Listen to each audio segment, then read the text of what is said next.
to our special segment called India in News. Now, starting with, in a major stride towards railway modernization in the country, Indian Railways has now extended the Vande Bharat train services network to close to about 150 routes across the country's broad gauge electric network. As Prime Minister Narendra Modi launched about 3 more Vande Bharat trains from Bengaluru today, Railway Minister in a post on social media confirmed that now 150 Vande Bharat train services are running in the country. In fact, the indigenously developed semi-high-speed Vande Bharat trains are designed for enhanced passenger comfort and safety.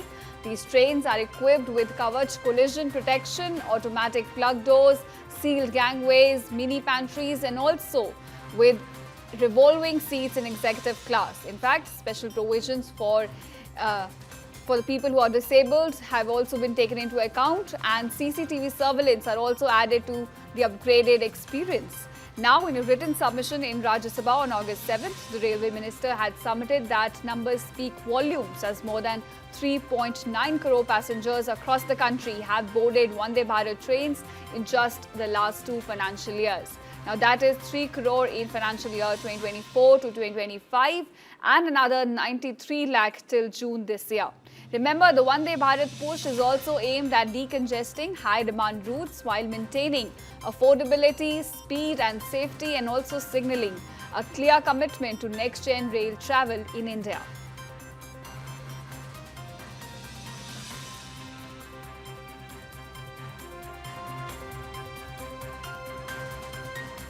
Now, shifting focus to how cooperatives are helping in India's growth. Now, India's National Cooperative Policy 2025, which was unveiled on July 24th, presents a sweeping national roadmap for inclusive and decentralized growth under the guiding mantra of Sehkar se Samriddhi, which translates to prosperity through cooperative movements. In fact, this modern framework builds on India's massive cooperative network. It spreads over 840,000 societies. Now, this network aims to triple cooperative movements, contribution especially to India's GDP, and bring about 50 crore people under the cooperative umbrella, and also ensure that at least one cooperative in every village of India, along with 5 model cooperative villages per tehsil. So, what's new in this? Let's take a look.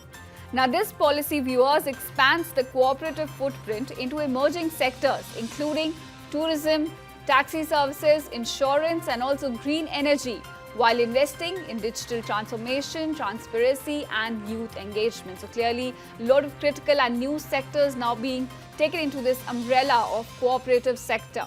In fact, with about 8.5 lakh cooperatives already at the grassroots levels in India, this blueprint now promises to strengthen socio-economic inclusion, especially for artisans, farmers, micro-entrepreneurs, women, tribals, and youth as well. So, a lot of vulnerable sections of the population are being taken into this fold through this new policy. Now, we also have some good news from the startup ecosystem of the country. Total funding in India's startup ecosystem has now jumped by 57% to reach about $205.31 million, and this is across 30 deals. And remember, this is up from about $130 million last week. Now, growth stage companies led this charge, raising about $139.28 million, nearly about 68% of the total. And when we talk about these top deals, the Sleep company raised about $56 million in Series C. Rene Cosmetics scored about $30 million. Fibes lending arm secured about $26.5 million in debt. Super Gaming drew about $15 million, and Zype raised about 90 crores. So massive deals coming in and raising the investment here. In fact, the early stage funding remained strong at about $66 million. So essentially, e-commerce led sector-wise with 6 deals, followed by fintech, gaming, AI, and HR tech. Bengaluru dominated geographically as well with 11 deals ahead of Mumbai and Delhi NCR. So essentially, the surge signals fresh investor confidence in India's startup space. Now, India's leap into citizen-centric digital governance is nothing short of transformative here. Spearheaded by the Digital India Initiative, launched in 2015, the government has now built a robust digital public infrastructure, which is anchored by platforms like Aadhaar and also DigiLocker and eSign that's redefining service delivery in India. First of its kind at scale, direct benefit transfer has revolutionized welfare, reducing corruption, ensuring timely delivery of subsidies, and also making India a pioneering example in efficient public service. In fact, institutional strength underpins this effort.